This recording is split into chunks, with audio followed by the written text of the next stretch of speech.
Talagang hanggang langit ang inis nyo pag sinusuri ninyo itong committee ito. Sapagkat, tingnan nyo nung nag-file ng impeachment complaint laban kay Presidente Marcos Jr., kadali-dali nila na dinismiss. Hindi na sinuri, basta dismiss, not sufficient in form and substance. Tapos, ito naman kay VP Sara, pinatatagal nila ng pinatatagal.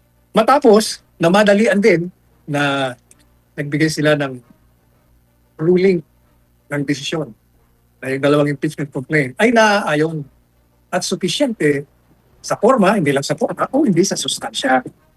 Pero ano ang ginawa nila? Kasi dapat po yan, the moment na sufficient form and substance yan, ipadala mo na sa plenaryo, lalong-lalo na nung sinabi na ni VP Sara ng sa subpoena na hindi na siya dadalo.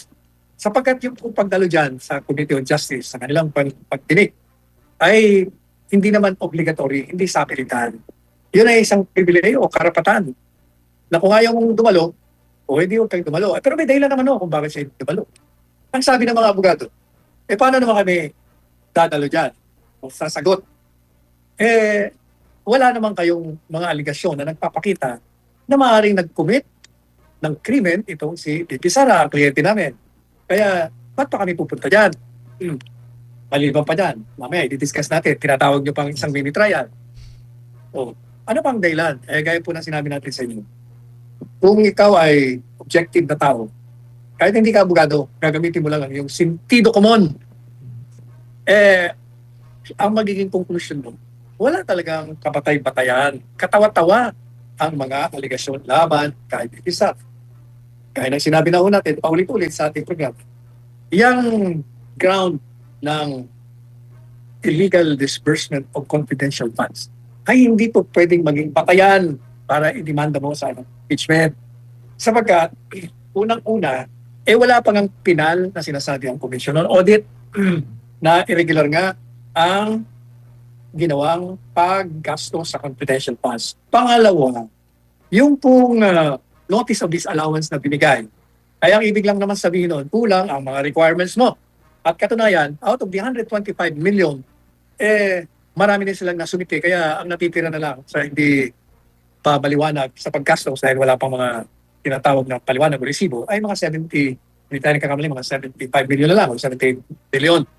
Kaya hindi totoo na 125. Pangalawa o pangatlo, talagang hindi nga ako pwedeng gawin niya yan sapagkat merong opinion ang Commission on Audit na inilabas na sinasabi nila, maayos naman daw, sinunod naman daw ng Office of the Vice President, ng Department of Education, yung siya ay secretary pa, na nasa tama ang pag-comply ng procedimento sa auditing. Dahil sabi, okay ang auditing procedure na ginamit nila.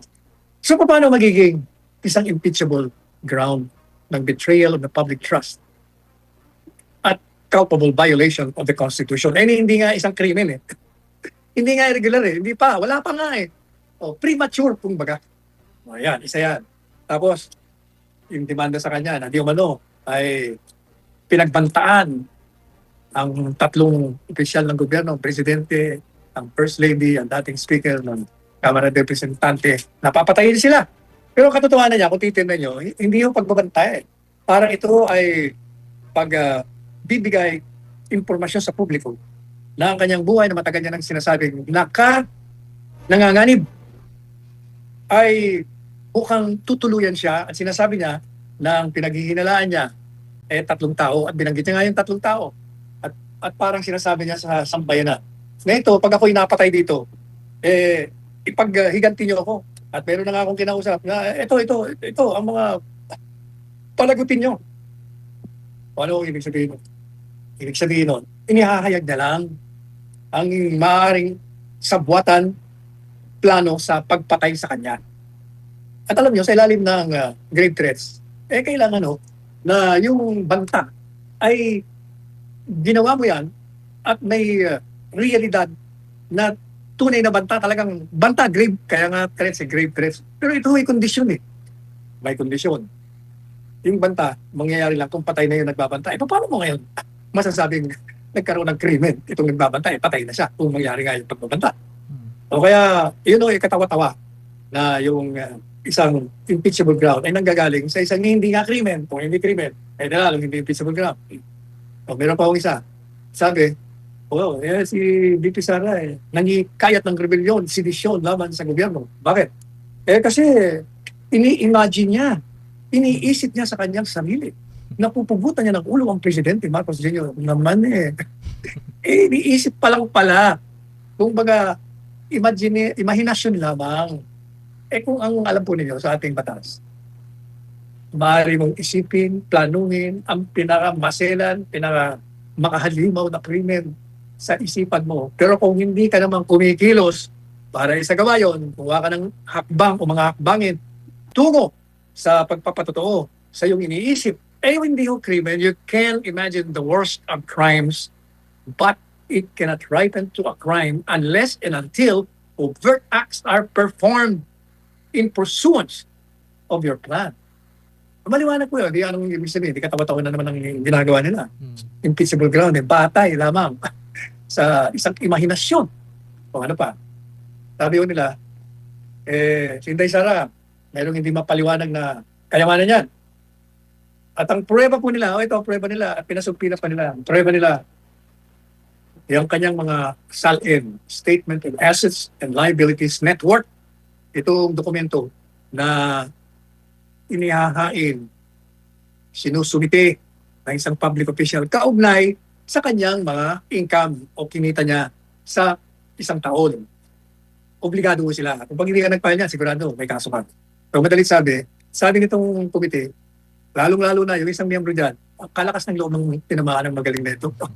Yung isang miyembro dyan, hanapin niyo kung sino. Ito dati itong head ng isang agency sa panahon ni Presidente Duterte.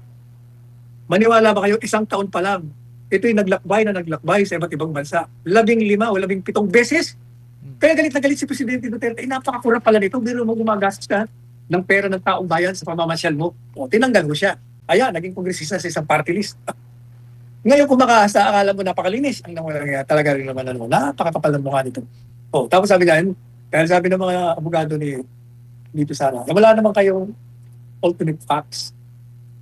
Wala kayong kaibibidensya na meron ng pagnanakaw o malversation o ginawa ang VP Sara. Ang sabi ko nitong sinibak ni Presidente Duterte sa panahon ng kanyang panunungkulan. Sabi niya, yung mismong SALN ng dokumento, ang prueba namin na nagkamal siya ng limpak-limpak na salapi. Alam niyo yung limpak na limpak? Mga 20 million daw na dagdag sa income niya. Kung ang income niya mga 3-4 milyon lamang, sa loob daw ng 10 taon, biglang dumami. Mahigit na nakakakuha raw siya, nakalimas daw siya ng mahigit sa 20 million pesos. Ito ang preba. Bakit daw tataas? Sweldo lang naman ng isang VP. 300,000. Tingnan nyo Talagang hindi nag-iisip. Walang sentido kung mga ito. Pinapakita nila yung kanilang kawalan ng talino. Number 1. Alam niyo po, sa 10 taon o 12 taon, na ikaw ay nagtatrabaho sa gobyerno, kung ikaw ay masino, ikaw ay marunong ka mag-save, hindi ka mapalagastos, simple lang ang buhay mo. And at the same time, meron ka pang negosyo. Yun yung 20 million, maliit nga yun sa 12 o 10 taon na pagninegosyo mo at pag-iipon mo. Maliit yun. Pero huwag na natin sabihin yung pag-iipon. Gamitin na lang natin yung sentido po natin. Sa kalakaran na taon-taon ay nire-report niya ang dagdag na income niya na nanggagaling kung saan-saan mga bagay. Yun ang prueba na wala siyang illegal na ginagawa. Sapagkat kung hindi mo mapapaliwanag yung pagdagdag ng iyong income o tubo, ibig sabihin, meron kang problema. Illegal yung ginawa mo. At hindi mo ilalagay sa SALN. Hindi po ba? Ba't mo ilalagay yun? Kung ninakaw mo yung perang yun, hindi alam na kagad. Pag ikaw yung pinatawag, hindi mo mapaliwanag. O di ill-gotten wealth ka. Pero the fact alone na yun ay nireport niya, ibig ko sabihin, legal yun, kaya niyang ipaliwanag. Nakakalimutan ng mga tao ito. Na joint statement of assets and liabilities sa mag-asawa. Kaya combined income nila ng kanyang kabiyak na abogado na meron namang bukpeting sarili at meron pang mga pinasok na negosyo. So paano mo ngayon sasabihin na impeachable ground at merong patunay, merong prueba? Wala! O hindi po ba? Anong ibig sabihin? Itong mga miyembro.